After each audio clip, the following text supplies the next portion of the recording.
मुग्धं स्निग्धं मधुरमुरली माधुरीनादैः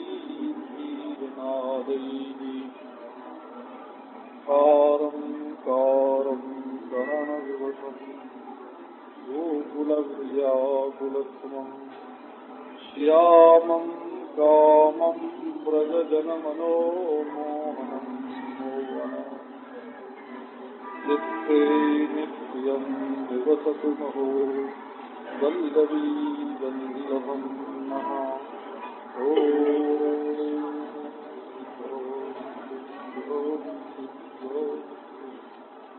निशास्ता ध्रुवतोर्व्यतीता नन्दस्य कृष्णानुचरस्य राजन् गोप्यः समुत्थाय निरूप्य दीपान् वास्तु समभ्यर्च्य दधीन्यमन्थन् ता दीपदीप्तैर्मणिभिर्विरेजुः रज्जुर्विकर्षत् भुजकङ्कणस्रजः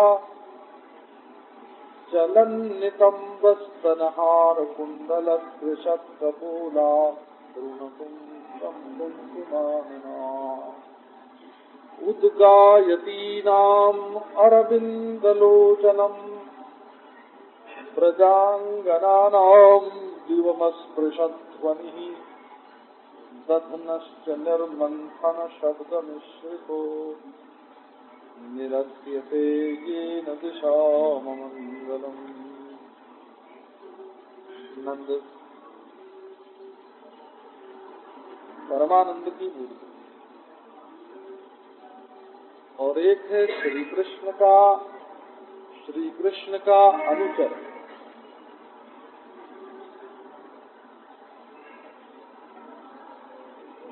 अब ये दोनों बैठ गए बातचीत करने के लिए,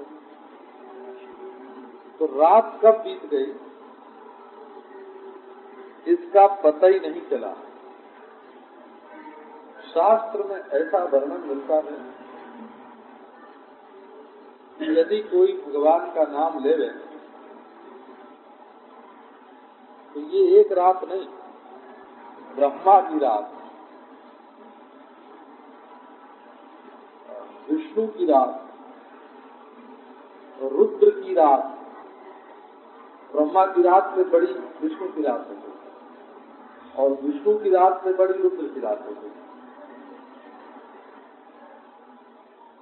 माने महाप्रलय कब हुआ और कब महासृष्टि हो गई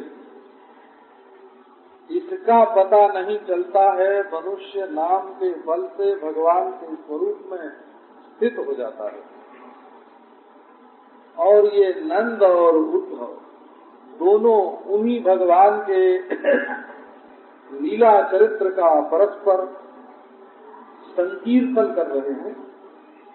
संकीर्तनम भगवतो गुण कर्म नामना, उन्हीं के गुणानुवाद का, उन्हीं की लीला का संकीर्तन प्रेम में मग्न होकर के कर रहे हैं। एक मामूली सी रात बीत गई तो इसमें क्या आश्चर्य है। ये तो कैमुति के न्याय से ही ये रात का बीतना सिद्ध है। एवं निशाता ध्रुवतो व्यतीता, सा निशा साच निशा, ऐसे बोलते हैं। एक होती है अज्ञानियों की रात और एक होती है ज्ञानियों की रात। तो कौन सी बड़ी है? अरे अज्ञानियों की रात बड़ी है और ज्ञानियों की रात छोटी है। या निशा सर्वभूतानां तस्यां जागृति संयमी। ये तो अज्ञानियों का जो दिन है वो माने सृष्टि है, प्रपंच है, नाम रूपात्मक प्रपंच है। ये अज्ञानियों का दिन ही ज्ञानियों की रात है, और जो ज्ञानियों का दिन है परब्रह्म परमात्मा, वो अज्ञानियों की रात है। तो दो स्थिति हुई, एक लौकिक और एक पारमार्थिक। तो जब उद्धव और नंद बात करने लगे तो लौकिकी निशा और पारमार्थिकी निशा दोनों व्यतीत हो गई। तो दोनों व्यतीत हो गई, इसका क्या अर्थ? नैकात्मतां में स्पृहयन्ति सन्तः मत्पाद सेवाभिरता मदीहा अन्योन्यतो भागवता प्रसज्य सभाजयन्ते मम पौरुषाणि। अज्ञानियों की रात है ब्रह्मात्मैक्य बोध, और ज्ञानियों की रात है प्रपंच। लेकिन जब भगवत लीला में मग्न हो जाते हैं तो दोनों ही रात का पता नहीं चलता। बोले ये क्या? ये बात है कि ऐक्य में तो भेद दर्शन नहीं है, और संसारियों का जो दिन है उसमें ऐक्य दर्शन नहीं है। संसारियों के दिन में ऐक्य दर्शन नहीं है, और ज्ञानियों के दर्शन में भेद दर्शन नहीं है। ज्ञानियों की रात में, ज्ञानियों के दिन में भेद दर्शन नहीं है, और अज्ञानियों के दिन में ऐक्य दर्शन नहीं है। और ये जो भगवत लीला है, ये ऐक्य दर्शन और भेद दर्शन का समन्वय है। यहाँ सगुण साकार ब्रह्म, तो संसार तो है नहीं, संसार से ज्ञानियों की रात नहीं है। और यहाँ बिल्कुल कैवल्यात्मक ब्रह्म भी नहीं है, यहाँ तो चलता फिरता सगुण ब्रह्म है। दोनों से विलक्षण अवस्था होती है भगवत चर्चा में। न तो ये समाधि है जिसमें प्रपंच का द्वैत का भान ही न हो, ऐसी समाधि नहीं है। और जिसमें केवल द्वैत ही सत्य हो, ऐसा प्रपंच भी नहीं है। ये सत्संग जो है, भगवत चर्चा, ये ऐसी कड़ी है जो दोनों से विलक्षण। तो उसमें वो निशा भी बीत गई और वो निशा भी बीत गई।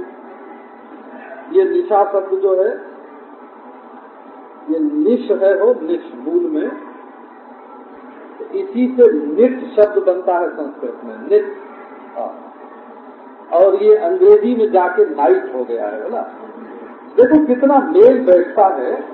ये निशा शब्द जो है वो तो भागुरी मत में है, पाणिनि मत में निशा शब्द नहीं है। पाणिनि मत में तो निट शब्द है। बस भागुरीलोपम अवाप्यो उपसर्गयो आपम तो हलंता नाम जथा बाचा निशा दिशा। तो ये भागुरी मत में निशा शब्द है, पाणिनि मत में निट शब्द है बोला। तो ये निशा जो है, कोई भी रात नहीं रहेगी, अंधेरा ही दूर हो जाएगा तुम्हारी आंख के सामने से यदि भगवान की लीला में लग जाओ। यही भक्त का काम है। वो अपनी रात कैसे बिताता है? तो भगवान की चर्चा में। अब देखो गोपियों की बात।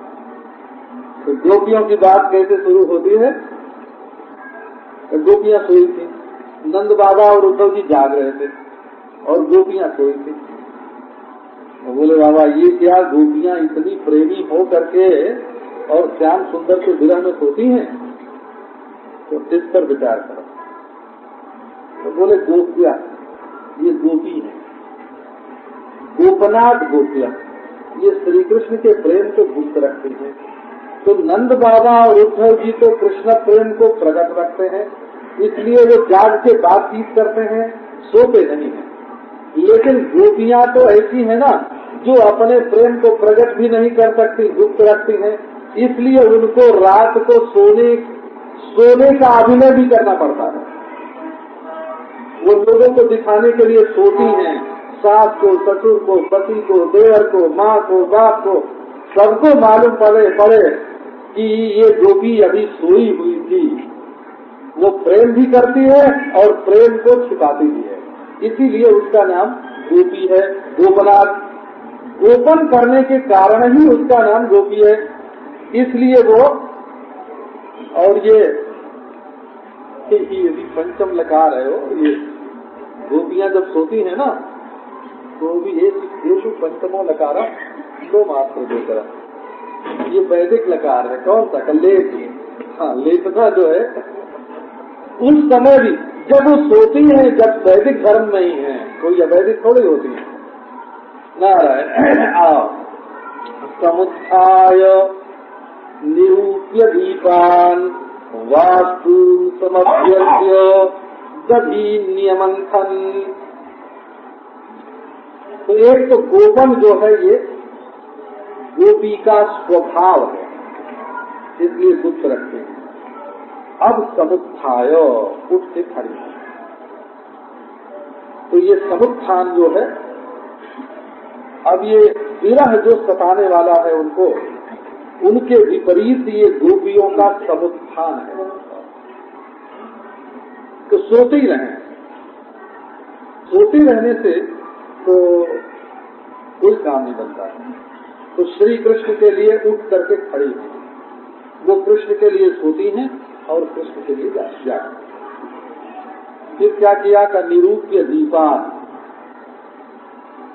दीपक जलाया। प्रकाश चाहिए ना, उत्थान है उसके बाद प्रकाश है।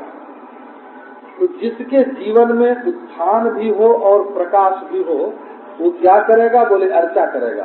तो वास्तुन समभ्यर्च्य, वासुदेव भगवान का निवास स्थान जो उनका वास्तु है, ये वासु शब्द और वास्तु शब्द एक ही है, इसमें कोई फर्क नहीं समझना। जो अर्थ वासु का है वही अर्थ वास्तु का है। बसत यस्मिन में से पूजा की, घर की पूजा क्या? तो देहली पर देखो ना, दक्षिण में चले जाओ, प्रातः काल जाओ, क्या घर के बाहर और भीतर गाय के गोबर से लीप के और चौका पूर के और उसमें नाना प्रकार के मांगलिक चिन्ह बनाए करके अक्षत और पुष्प रख करके क्या अपने घर द्वार की पूजा करके स्वच्छ रखते हैं। अच्छा भाई, जो चाहे कि हमारे घर में भगवान आवे, उसको अपना घर स्वच्छ रखना चाहिए बोला। और जो चाहे कि हमारे घर में दरिद्रता आवे, उसको अपना घर अस्वच्छ रखना चाहिए। तो गोपी चाहती है कि हमारे घर में श्याम सुंदर आवे। रोज इसी आशा से उठती हैं, इसी आशा से दीपक जलाती हैं। दीपक जलाते समय उनके मन में ख्याल रहता है कि हम तो सो गई थी या लेटी हुई थी या हमारी आंख बंद थी या ध्यान में थी, कहीं चुपके से पांव दबा के वो चोर आ न गया हो घर में। बड़ा चोर है ना। कहीं रात को घुस न आया हो, पहले छोटा था जब दिन में आता था, अब बड़ा हुआ तो शायद रात में घुस आवे। तो जरा दिया जला के देख तो नहीं। तो निरूप्य दीपान और वास्तुन समभ्यर्च्य, अभी नहीं आया तो क्या, अब आवेगा। और दधी नियमंथन, दही मथने लगे। ये स्वाभाविक धर्म है उनका, गोपी है तो गोपी का धर्म है दही मथना। लेकिन बात इतनी नहीं है, ये तो किसी काशी के पंडित से पूछो कि उन्होंने दही क्यों मथा, तो वो ये बता देगा ये ग्वाल हैं, इनके घर में गौएं हैं, दूध होता है ना, दही मथती नहीं। किसी प्रेमी से पूछो तो पता रहेगा ये दही क्यों मथ रहे हैं। ये श्याम सुंदर तो ललचा रहे हैं। जब वो सुनेंगे कि गोपी के घर में दही मथा जा रहा है, तो दही मथने के बाद क्या होता है? लोदे का लोदा माखन निकलता है। तो जानते हैं कि वो चटोरा है, उसके मुंह में पानी आ जाएगा। और यदि हम दही मक्खन और माखन निकाल के रखेंगे तो वो कहीं न कहीं से हाथ लगाए के व्यापार करके बात करते हैं। इसी से जहाँ निर्गुण ब्रह्म की प्राप्ति में कर्म और उपासना साक्षात साधन नहीं है, वहाँ सगुण ब्रह्म की प्राप्ति में कर्म भी साक्षात साधन है। कैसे? वो तो ईश्वर की कृपा से समझो, जब हम उसके लिए संकीर्तन करने लगते हैं,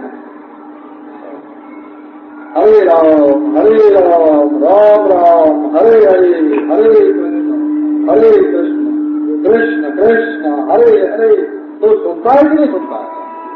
उसको क्या ये नहीं मालूम पड़ता कि हमको कोई पुकार रहा है? तो सगुण ईश्वर को ये बात मालूम पड़ती है कि ये जो बोलने का कर्म कर रहा है, या चलने का कर्म कर रहा है, या माला घुमाने का कर्म कर रहा है, ये मेरे लिए कर रहा है और मेरी प्राप्ति के लिए कर रहा है। इसलिए सत्पद वाच्यार्थक प्रधान जो उपासना होती है, उसमें सत्पद का जो वाच्यार्थ है वो अपनी कृपा से, शक्ति से अपने लिए कर्म करने वाले के सामने आकर के प्रकट हो जाता है। कर्म जो है वो कृपा को क्रियाशील बनाने वाला है। इसलिए सगुण सिद्धांत में भगवद अर्थ जो कर्म है संकीर्तनादि, वो भगवत प्राप्ति का साक्षात हेतु माना गया है। तो अब गोपी जो है के लिए खड़ा है, वो उसके लिए तुम थोड़ी भी चेष्टा करो, कर्म करो, वो कृपा करके मिलता है। मच्चित्ता मदगत प्राणा बोधयंत परस्परम कथयंतश्च मां तुष्यन्ति तेषां सततयुक्तानां भजतां प्रीतिपूर्वकं ददामि बुद्धियोगं तं येन मां उपयान्ति तेषां एवानुकंपार्थं अहमज्ञानजनितः। तो ये गोपियों का कर्म जो है सभी मंथन कर्म है, परंतु ये कर्म भी ईश्वर की प्राप्ति के लिए है। इसलिए देखो, गोपी का शरीर कैसा, गोपी का कर्म कैसा, गोपी की वाणी कैसी है, सबका वर्णन करते हैं सुखदेव जी महाराज। क्योंकि भक्त का दर्शन होने से भक्त के आस पास मड़राते हुए जो भगवान हैं उनका भी दर्शन हो जाता है। आप कृष्ण को ले जाओ, नहीं मिलेंगे, पर गोपी की ओर देखो तो उसके दाएं बाएं कहीं से झांक रहे होंगे, बोला कहीं पेड़ की आड़ में से, कहीं पर्वत की गुफा में से, उनकी आंख कहाँ है? तो अपनी गोपी पर है। सखा को देखो तो उसके कंधे पर कृष्ण कहाँ है। ये भक्ति सिद्धांत कोई साधारण नहीं हो।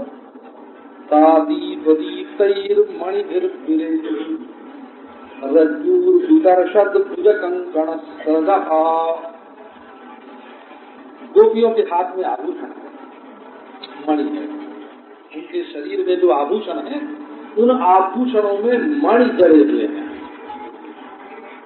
तो भला गोपियां तो साधु थी, भक्त थी, उनको मणि की क्या जरूरत? तो उनके ध्यान में ये बात थी, यदि हम कृष्ण के जाने पर मणि उतार देंगे तो गांव वाले यही न कहेंगे कि कृष्ण के जाने से इन्होंने मणि उतार दिया।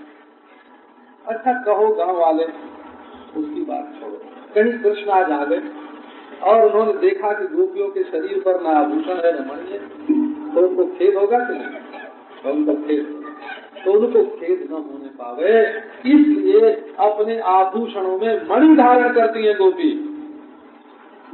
निजांगमपिया गोप्यो ममेति समुपासते ताभिः परम न मे किंचिन निगूढ़ प्रेम भाजनम।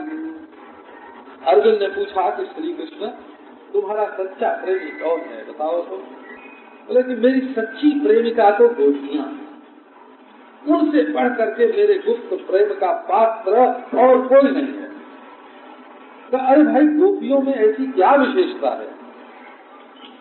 गोपियों में ये विशेषता है कि निजांगमपिया गोपियो ममेति समुपासते।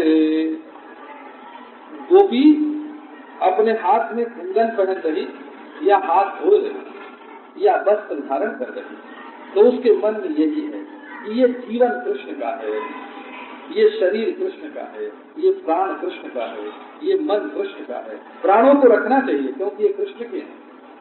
शरीर को ठीक रखना चाहिए क्योंकि ये कृष्ण का है।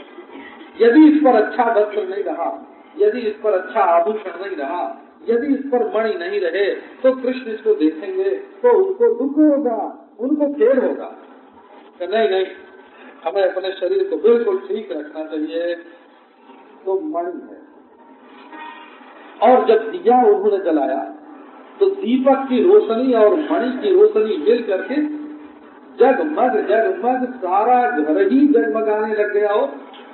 अब गोपी का दर्शन वैसे तो मणि की रोशनी में भी हो सकता था, लेकिन दीपक की प्रभा से और घर प्रकाशमान हो गया और झिलमिल ज्योति झलकने लगी।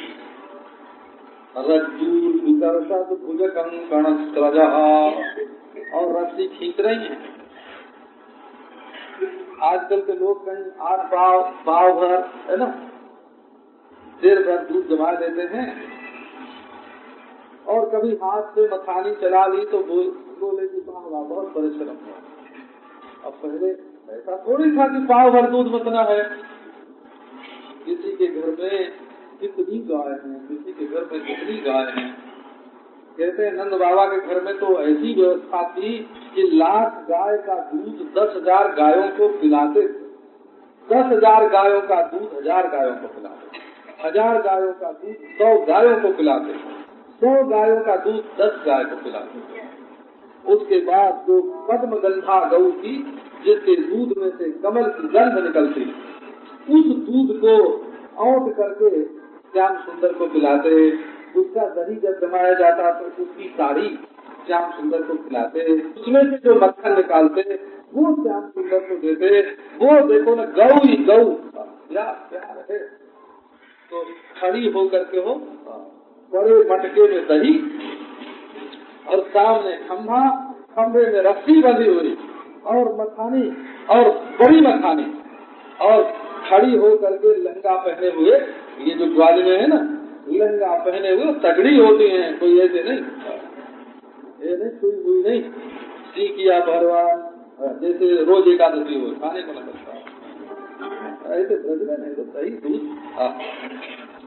तो वो खड़ी हो करके दही मसले की पद्धति। रज्जूर विदर्शत, रस्सी खींच रही है। रज्जूर विदर्शत भुज कंकण स्रजा, रस्सी खींचती है जिन भुजाओं से, उनमें भी कंकण है। वो आपस में टकराते हैं हो तो आवाज होती है। वो कान में कुंडल है, वो कपोल पर नाचते हैं, बोला वो कपोल पर नाचते हैं। बालों में फूल है, वो झरते हैं। ये समय भागवत में ऐसा वर्णन है, किसी भी स्त्री के श्रृंगार का यदि वर्णन होगा तो बालों में फूल का जरूर वर्णन होगा। तो बालों में फूल हैं, आभूषण हैं, चलन नितंब स्तनहार कुंडलो, वक्षस्थल का वर्णन किया हिलता है, नितंब हिलता है, हार है, हृदय पर हार है, कानों में कुंडल है, उनकी झिलमिल कांति कपोलों पर खेल रही है। और बाहलिक देश का जो कुमकुम है, रक्त कुमकुम, रक्त केसर, रक्त केसर, उनके अंगराग जिसको कहते हैं, जिससे शरीर कुछ लालिमा लिए हुए दिखाई पड़ता है, वो उनके मुख पर लगा हुआ है। ये तो उनकी शोभा का वर्णन। अब ध्यान जब उनका हो जाए तब देखो कर क्या रहे। तो रज्जूर की कर्म का वर्णन किया ना, शरीर का वर्णन किया, शरीर से होने वाले कर्म का वर्णन किया। उनका शरीर भगवान के लिए और उससे होने वाला जो कर्म है ना, वो भगवान के लिए। ये प्रेम का यही स्वभाव है कि वो जिससे जुड़ता है ना, उसके लिए कर्म भी खींच ले जाता है और शरीर भी खींच ले जाता है।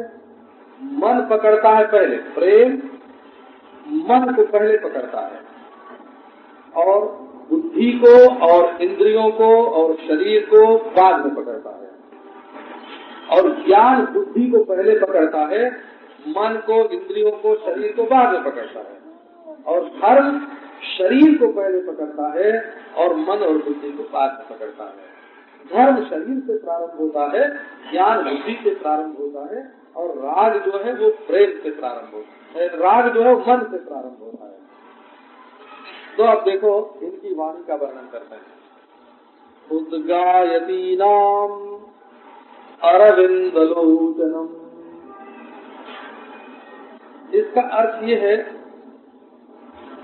कि रात्रि काल में गोपियों को श्री कृष्ण के विरह का स्फुरण नहीं होता है, और नंद बाबा को रात्रि काल में श्री कृष्ण के विरह का स्फुरण होता है। इसका हेतु क्या है? रात्रि काल में गोपियों को ऐसा नहीं लगता कि श्री कृष्ण से हमारा विरह है। रोज उनकी स्फूर्ति में, उनकी चित्तवृत्ति में रात्रि भर श्री कृष्ण रहते हैं। और नंद बाबा, क्योंकि नंद बाबा के पास तो रहते ही रात को थे कृष्ण, दिन भर गाय चराते थे और लौट के रात को रहते थे। अब रात को जब कृष्ण नहीं मिलते हैं तो उनको व्याकुलता होती है। और गोपियों के पास तो रात भर नंद बाबा के पास हैं, दिन भर गोचारण करते हैं, तो गोपियों को गोचारण के समय तो कभी मिलते कभी नहीं मिलते, क्योंकि वेणु गीत गोचारण के समय का ही है, और जुगल गीत जो है वो भी गोचारण के समय का ही है। दिन में जब गोचारण के लिए चले जाते थे तो गोपियों को विरह की स्फूर्ति दिन में होती थी, और रात्रि में गोपियों के पास जैसे पहले रहते थे भगवान, ठीक उसी प्रकार मथुरा जाने के बाद भी गोपियों के पास श्री कृष्ण की स्फुरणा होते हैं। तो इसलिए देखो, इसीलिए गोपी के इस जीवन का जो वर्णन है रात्रि वाले, इसमें कहीं विरह का नाम नहीं है। विरह का वर्णन कब है? जब सूर्योदय के बाद उद्धव जी मिलते हैं तब विरह का वर्णन है। रात्रि काल में गोपियों के विरह का वर्णन नहीं है। ये क्या कर रही है कि उद्गायती नाम, गायंती नाम, उद्गायती नाम अरविंदलोचनम, गान कर रही है। क्या गान कर रही है भाई? अरविंदलोचनम। गान का विषय बता दिया। ये गान का विषय क्यों बताया? तो देखो, कई लोग गाते हैं तो केवल स्वर के लिए गाते हैं, उनके मन में अर्थ का स्फुरण नहीं होता, झूम रहे हैं ताल पर, स्वर पर। संगीत के प्रेमी लोग देखो ना, एक वैदिक है हमारे मित्र वृंदावन के,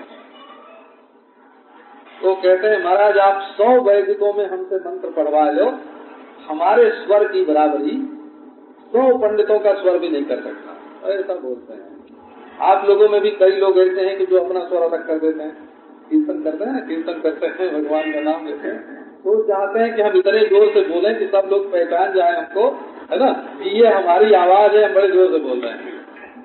अरे भाई, संगीत का आनंद तब है जब सबका स्वर एक में मिल जाए।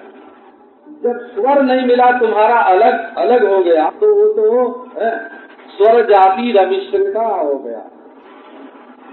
तो एक तान चूक के बजायो, वैसे हरि राधा संग एक तान चूक गया भाई। जब तुम्हारी आवाज अलग मालूम पड़ी तो वो स्वर नहीं है, वो ताल नहीं है।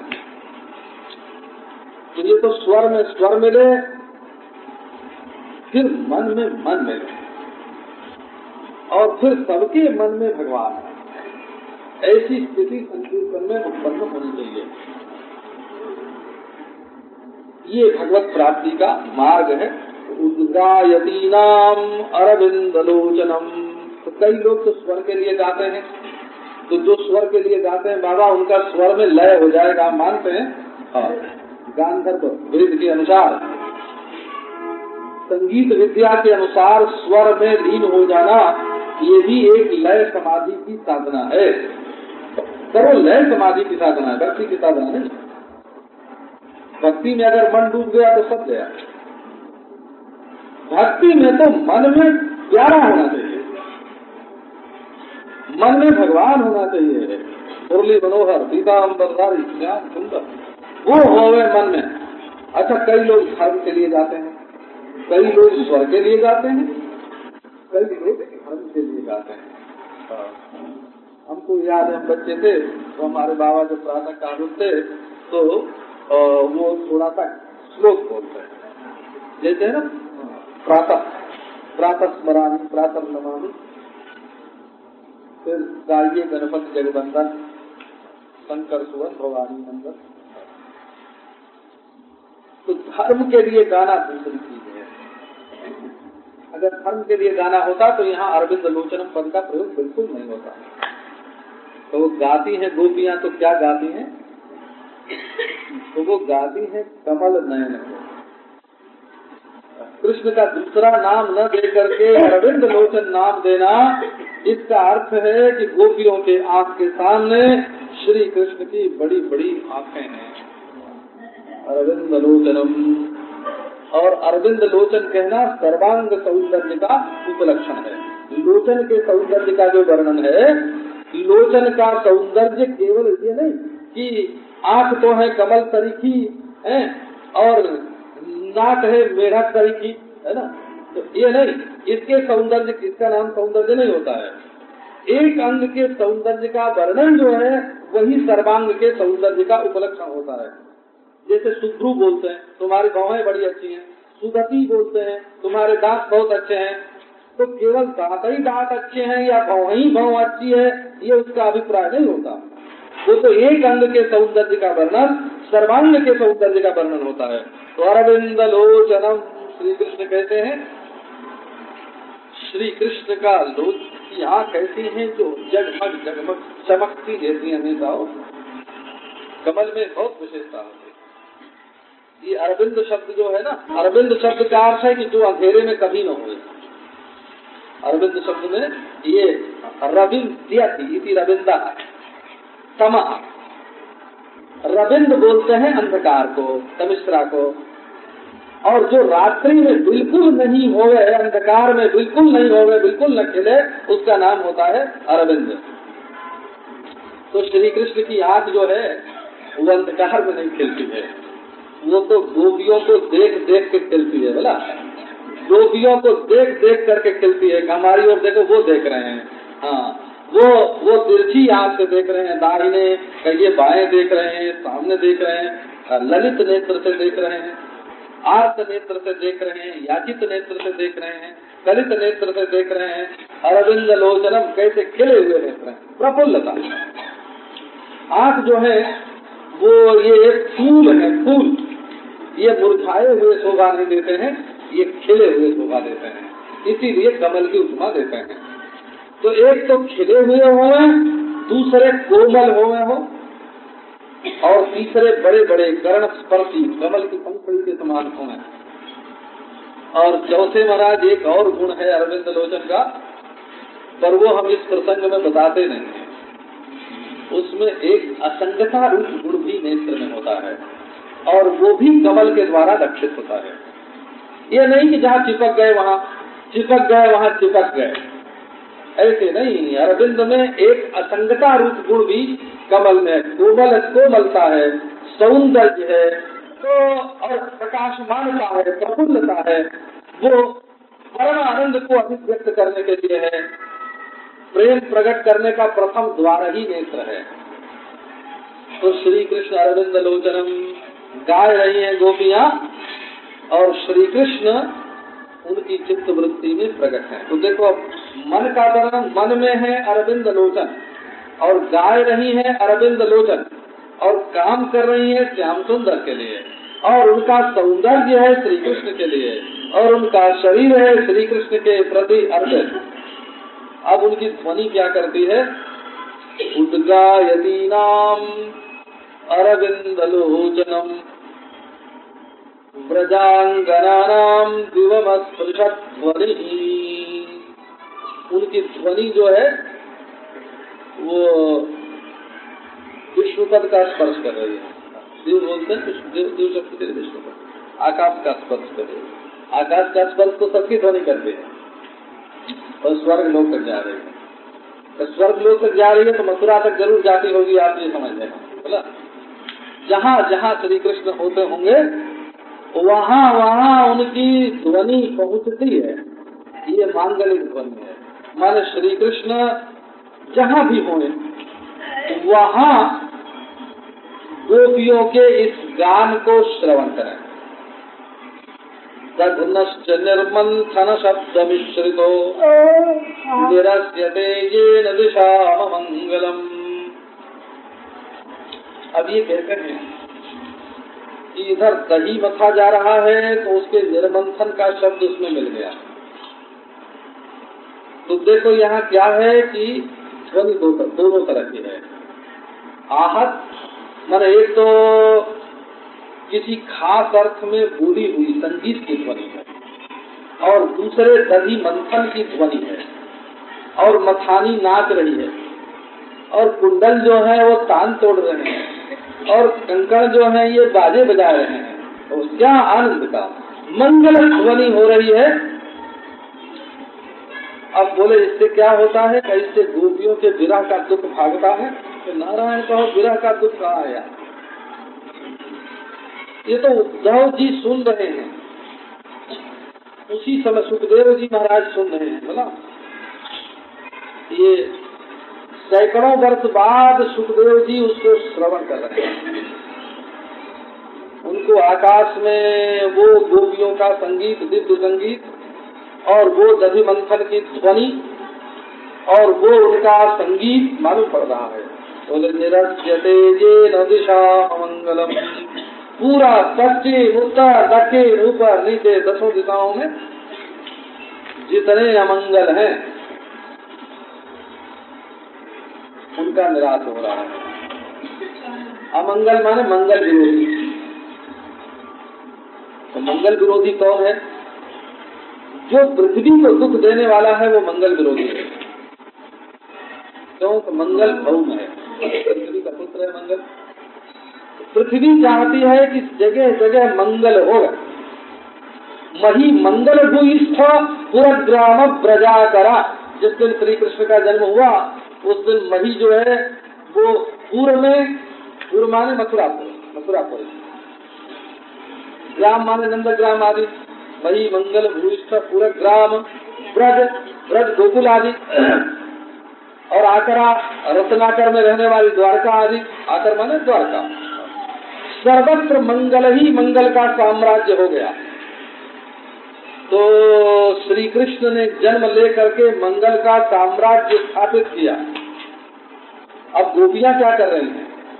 बोले यदि कोई बचा कुचा मंगल का विरोधी हो, मंगल का साम्राज्य स्थापित करने के लिए कृष्ण ने जन्म लिया, तो अब यदि कोई बचा कुचा मंगल का विरोधी हो तो उसको हम इस मथानी की आवाज से, सावधान भाई, ये मथानी की आवाज जो यह मंगल को दूर करने वाली है। एक बात और है, इसमें आदिदैविक शक्ति है, क्योंकि विष्णु पद का स्पर्श करके दिवन स्पर्श ध्वनि, ये विष्णु पद का स्पर्श करके व्याप्त हो रही है। इसलिए ये केवल आधिभौतिक अमंगल को दूर करने वाली नहीं है, बल्कि आध्यात्मिक अमंगल। जो ये सुनेगा कि ये गोपी गा रही है और मथानी जो है वो घर घर घर घर घर घर बज रही है, उसका क्या होगा? तो उसके जीवन में अगर कोई अमंगल होगा, है ना, तो वो दूर हो जाएगा। अमंगल क्या है? जिससे हमारी गति में बाधा पड़े तो ही अमंगल है। मंगल माने प्रगति हो, मंगल माने आगे बढ़ना। अभी बताऊं, जिससे गति हो, जिससे हम आगे बढ़े, उसका नाम मंगल है। और जो हमें आगे बढ़ने से रोके तो अमंगल। अब तुम क्या करो कि अमंगल को दूर करना चाहते हो तो गोपी के मुख का संगीत श्रवण करते हुए और उसमें दधि मंथन जो हो रहा है उसकी ध्वनि, उसको श्रवण करो। निरस्यते येन दिशाम मंगलम। अच्छा, अब आगे का प्रसंग